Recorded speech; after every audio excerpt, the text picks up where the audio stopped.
Welcome to It Takes Two. I'm Blair. I'm Chris. And today we'll be talking about Real Housewives of Salt Lake City, Season 6, Episode 5. We need you to subscribe, like, share, comment, all the above. Listen here, we just hit 10,000 subscribers. Thanks to everyone who subscribed, like, shared, comment, all the above.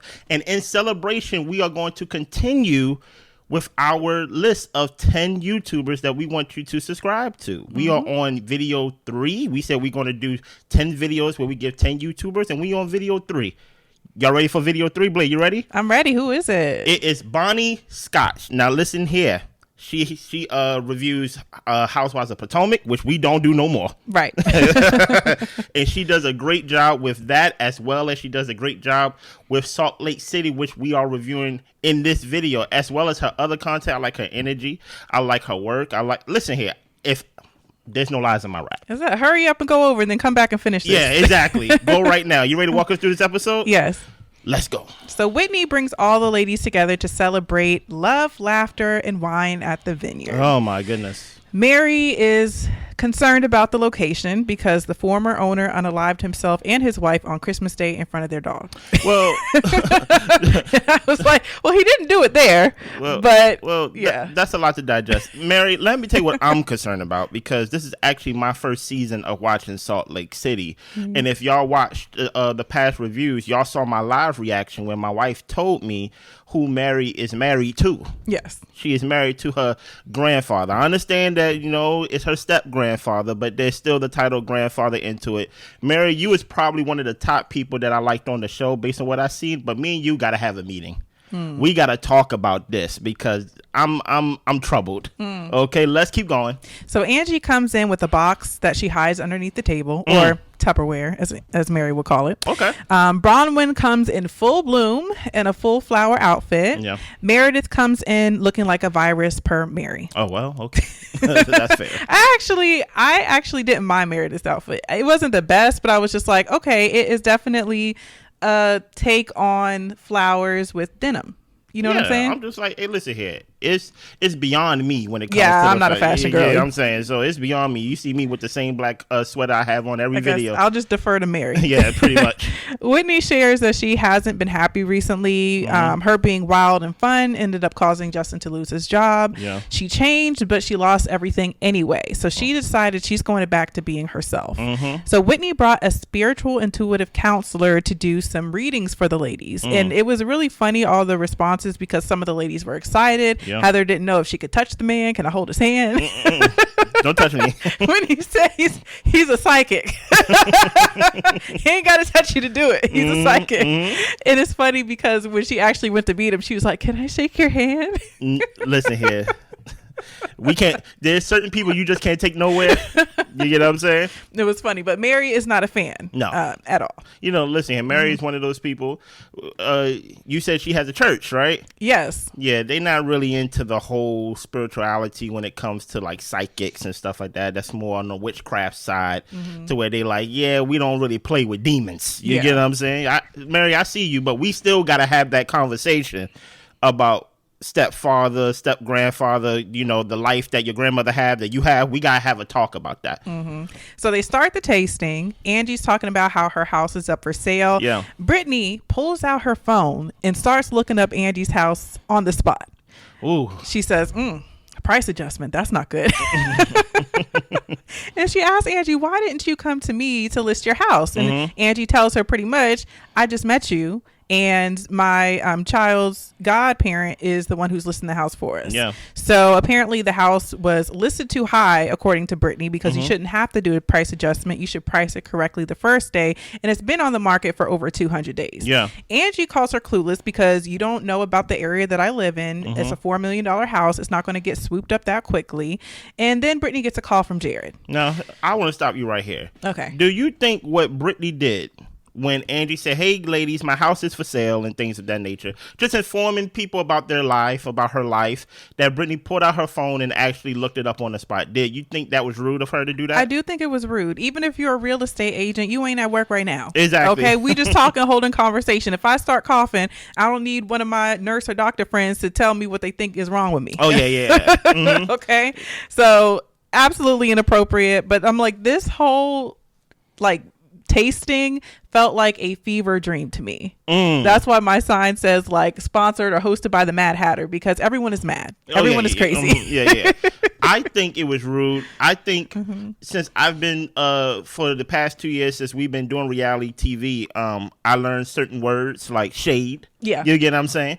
Now I'm learning 2 years in. I'm trying to see if I can recognize shade, more than anything. Because my thing is, you could have pulled me aside and told me or gave me any advice. Number one, I think what Angie said was 100% factual. Actual when it comes to, I don't even know you. I just met you. Like, why would I come to you and give you a commission compared to someone who is my agent, who basically the godparent or like whatever, a close family friend or whatever to my unit.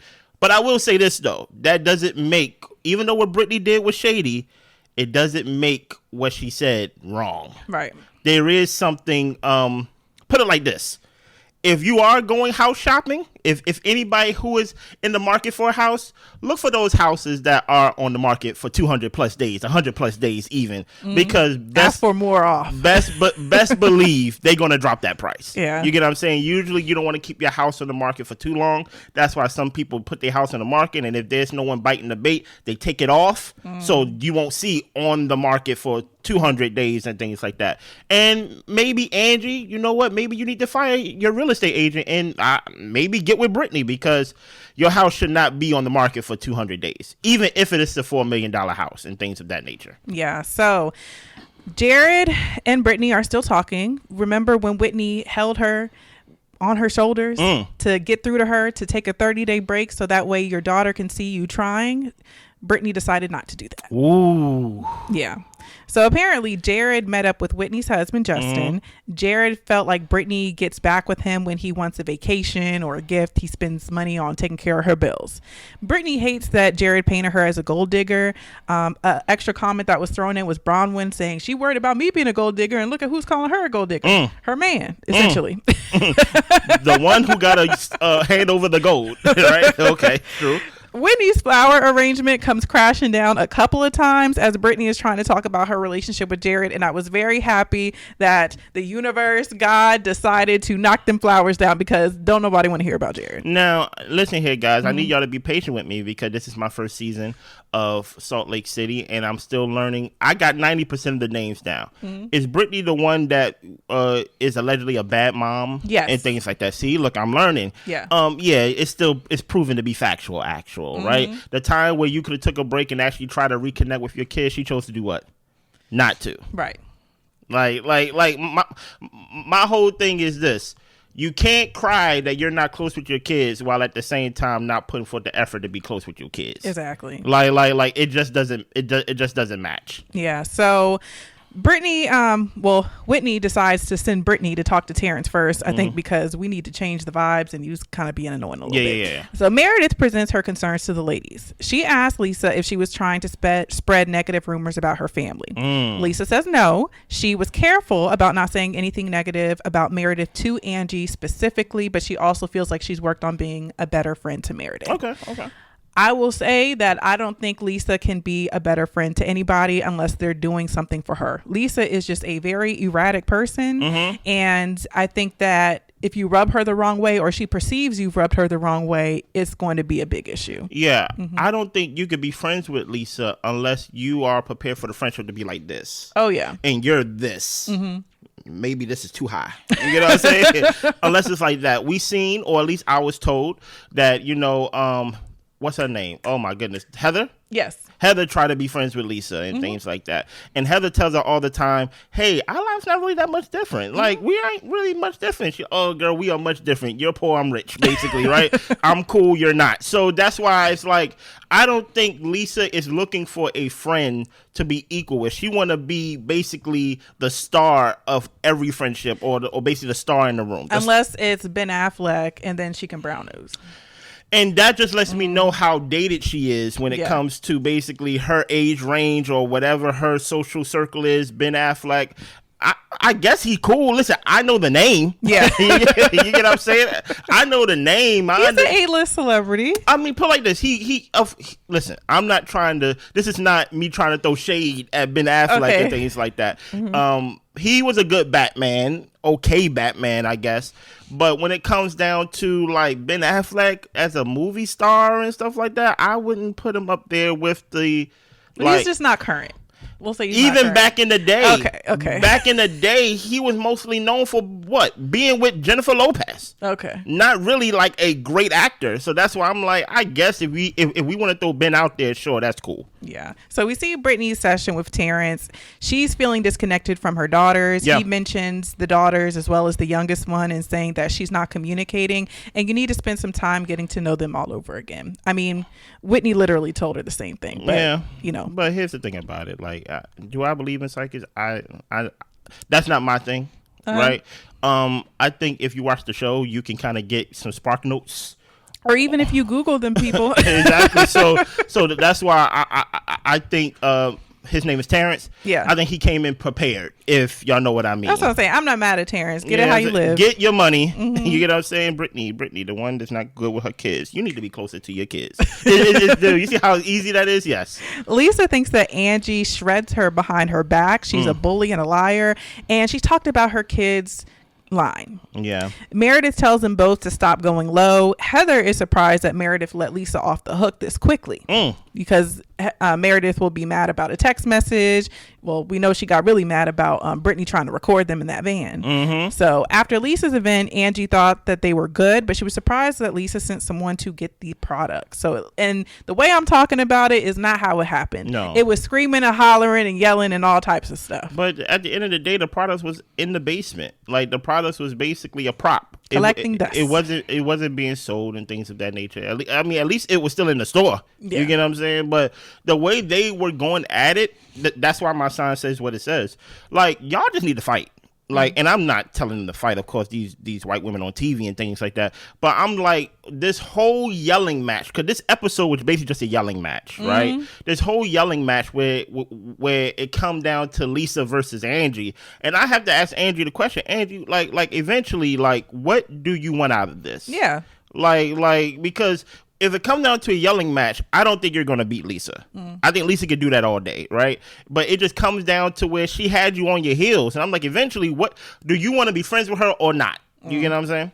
Now, with Bronwyn's session with Terrence, he is essentially telling her that there's something going on with her mom that's not being addressed when it comes to her health. He says that she is your biggest supporter. And I was like, he did not get the right notes for that one. But then he says, even though it doesn't seem that way, you do have to make peace with the relationship. And I will say, I don't know about, Terrence's capabilities, but I think that Bronwyn might have had like a little micro expression to where he said, even though it doesn't seem that way. Oh, yeah. Basically he just looking at body language and things like that. Listen here. When it comes to your mother's health, you don't need a psychic for that. Just go to the doctor. Set up a doctor's appointment to see what's going on with her. And when it comes to biggest supporter, no. Terrence, you missed it on that one completely. Yeah. Listen here, Bronwyn is better than me. Because that lady, if my mother was like that, if my mother-in-law was like that, they wouldn't be in the house. You get what I'm saying? I understand, like, we have to take care of them, but if you that's what I don't understand. If you need to be taken care of, then I would think that you would be nice. Yeah. But the thing about it is, we already know the mother's jealous because she don't believe, at least in my opinion, that, oh, Bronwyn, you had this teenage pregnancy, or basically you had this early pregnancy and things like that in like your late teenage years, and this is the life you have. You don't deserve this life. You like supposed to be begging for us for money, not us coming to live with you. Right. And the mother over here got some nerve talking about, well, think about me. I actually had to hide the pregnancy from everybody else. I'm just like, she's not a supporter at all. Truth be told, if I was Bronwyn, I would talk to my husband, Todd. Yeah. Is his name Todd? Yes. See, look, I'm learning the names. I would say, Todd, I don't mean to be a disturbance, but I know you don't want her here, and I don't want her here either. Is it possible we could put her in a house or an apartment somewhere close around here? Because she can't stay here. Yeah. So Lisa heard Angie used someone else's card on a trip to Greece, and Angie starts throwing out her cards at Lisa, her black cards, her company cards, all with her name on it. Okay. Mary's telling Angie to stop throwing her stuff. Yeah, please. Brittany is picking up the cards off the ground. Yeah. And I forget who it was. Somebody said, we need to make sure we get them cars from Britani. Or else she won't hear from Jared. Exactly. Or Jared won't hear from her. So Angie tells Lisa she's going to pull her face back harder than that facelift she has. And she looks like she's been in a wind tunnel. And I said, well, you know, the hardest read is the truest read. Well, put it like this. Like Lisa's not there to serve face. You get what I'm saying? So I think she thinks she is. But that's the whole point, right? Lisa's in a whole game with herself to where she thinks she's the star and things of that nature. But she's not there to serve face, and everybody knows she's not there to serve face. So that's why I'm like, okay, like eventually, Angie, these insults and these back and forths are just going to get old eventually, because truth be told, every time you do this, you're actually entering into Lisa's arena, in my opinion. Yeah. And so Whitney is trying to rein. Well, the thing is, Lisa says if we're going to go low, we can go low. And then she calls Angie short. So she calls her shorty. Okay. So. Whitney is trying to rein them in. Bronwyn comes back to the table. She starts crying, and Meredith has to hush everybody down for a second so we can figure out what's going on with Bronwyn. She heard some news about her mom, and she tells them don't go low with each other's family because people, you know, do get affected by that. So then they start going back at each other. Of course, like, bro, don't come in here disturbing the fight. Lisa brings up Soup Man. Who is Soup Man? Who is this Soup Man? And nobody knows who Soup Man is. And Lisa says, you went to Greece, you used somebody else's credit card and had to pay it back. Whitney is trying to play the middleman, explaining, well, Angie, you also thought that, you know, someone was paying for Lisa's stuff. So how is it that different? But there is no reconciling when it comes to these ladies. No, it's not. It's definitely not. Yeah. Now, Heather and Terrence, he's basically talking about rebirth and her love life not going well. Now, give me the backstory with Heather. Is Heather the one that had the...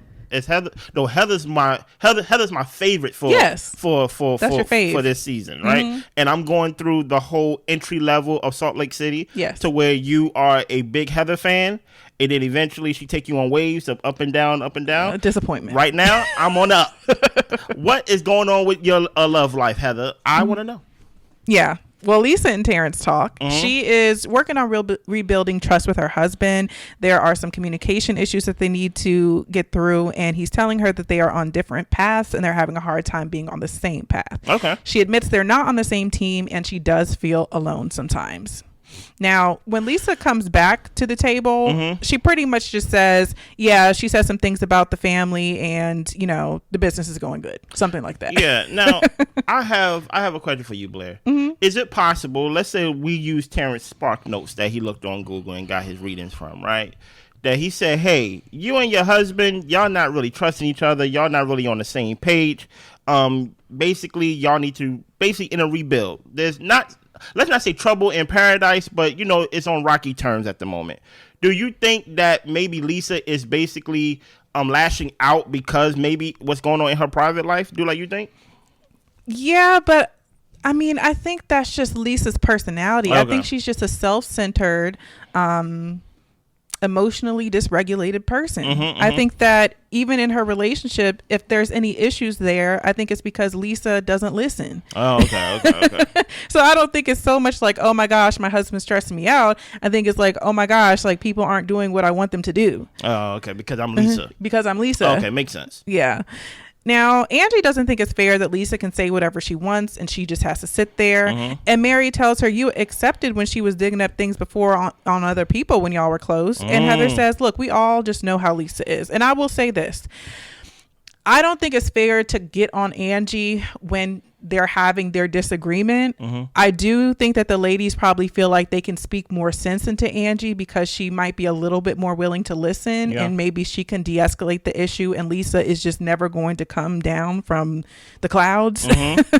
So I can understand why they do it, but I also understand Angie saying, I'm not just going to sit here and let this lady talk to me crazy. But after a certain point, I mean, literally, this whole episode was one scene. No, so y'all were literally arguing the whole wine tasting. Yes. So after a while, I think it does get irritating. Like somebody just needs to shut the hell up. And then on top of that, it's kind of hard. Well, I'm speaking for me. Yeah. It's kind of hard to keep up with these characters that's new to me because I got off of the Potomac. You know, I'm not going back to Potomac. Yeah. You know what I'm saying? But it's hard to keep up with the characters when they all are yelling about things that happened previously that I don't know what they're yelling about. So now this statement right here to where Mary said you accepted when she was digging up things before before when y'all was friends. So I'm like, hold on. So there was a time where Lisa and Angie were friends, and now that the rabbit got the gun, now they enemies, and now Angie have a problem with it. So that's why I'm like, what's going on here? Was there ever a time when Angie and Lisa was cool at least? They were cool, but they were never that close. I think that they were cool enough, and Lisa was Lisa. She's always been Lisa. You know? So Angie and Terrence talk. So he's talking about how she's going to expand into a different type of business. She is working on some sunglasses, and there is going to be an injury for her daughter's horse. Well, that don't sound good. Like, horses cost a lot of money. Yes. I hear you, Terrence. Lisa, oh yeah, and this is where I say she really doesn't share much. Oh yeah, she said that you get burned because you love people so big. And Whitney said, he said that? And she said, I'm paraphrasing. He did not say that. No, he didn't say that. Nowhere That's just Lisa being Lisa. So Lisa keeps yelling, talking about how Angie started everything. And she said she could go low. And then Angie is jealous, and then she storms off. Okay. Meredith and Terrence are talking. Terrence says someone is struggling with mental health. Don't let a friend pull you down. Live your truth. So Angie goes in to grab her bin. That's when Angie comes in. And a bunch of gifts Lisa gave her. We find out that the Vita tequila she gifted her is still vacuum sealed. Bronwyn made sure to hold it up so we could see. Oh, nice.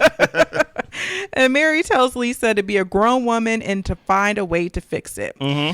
Lisa asks Angie who her best friend is, and she says Ben Affleck, and Lisa's talking about how she could call the head of Kerastase right now. She's jealous because she's working with Kerastase.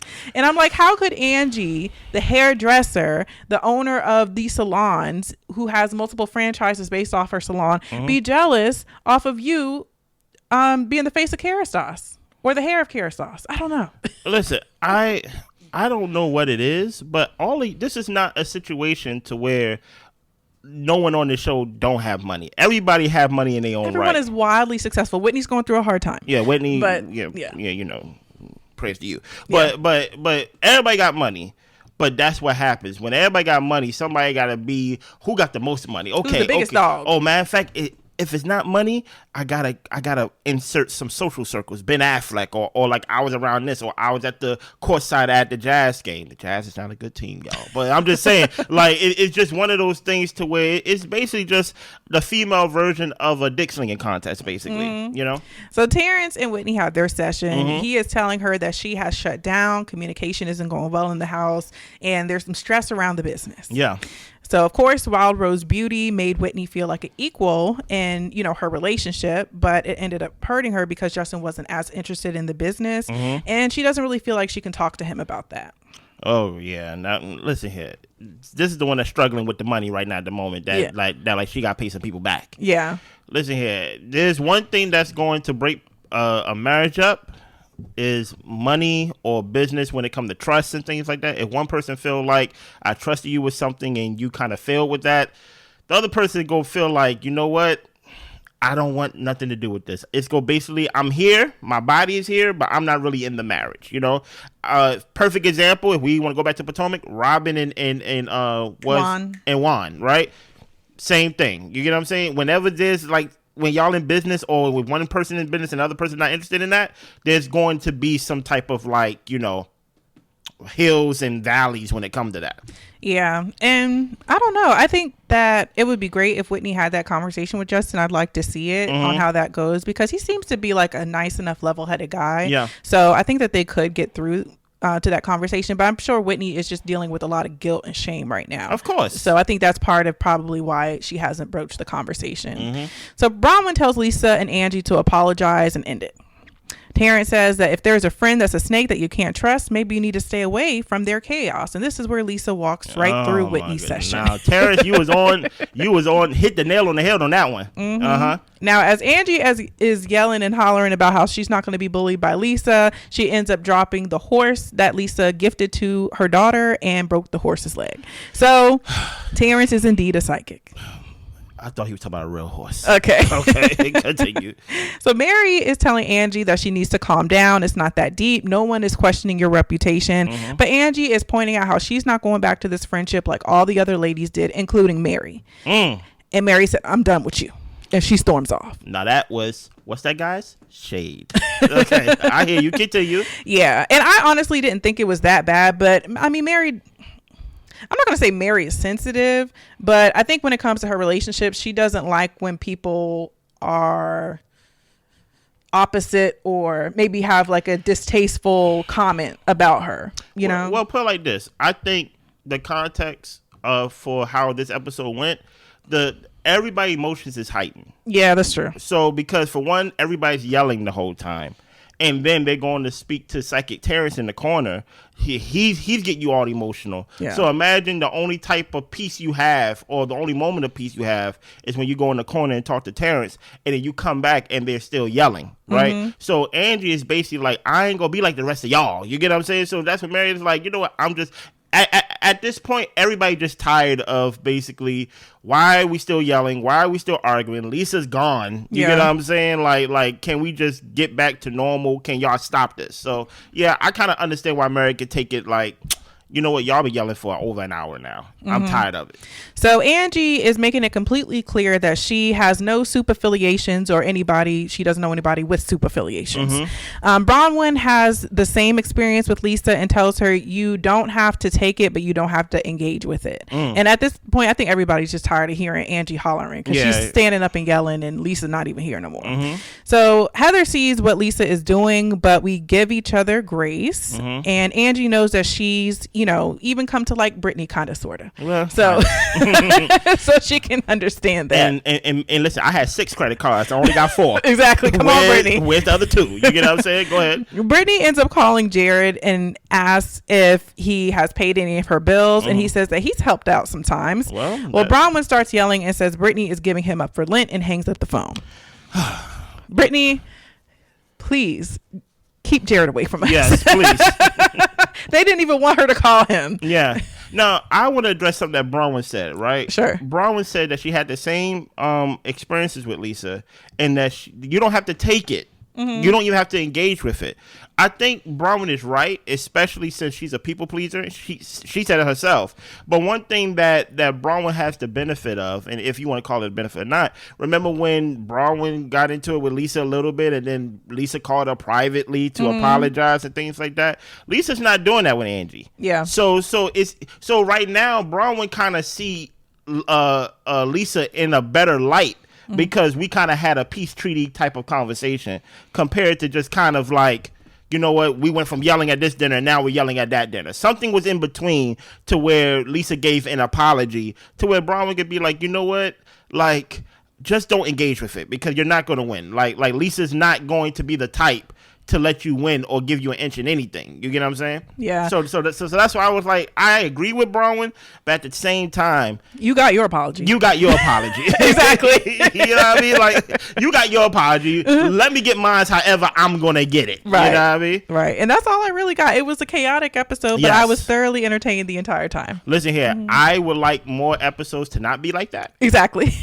Mm-hmm. So I can learn the names and learn the whole in and outs of how each person's life is going. So I can, you know, so I can be part of this. I don't want to learn on the spot that Mary's married to her grandfather, step grandfather, God, well, whatever y'all call him. Yeah. You get what I'm saying? Anything else? That's all I got. Make sure that y'all subscribe, like, share, comment the video. Also, make sure y'all go subscribe to Bonnie Scotch and things of that nature. Let her know that we sent you. Anything else? That's all I got. Y'all be good. Bye.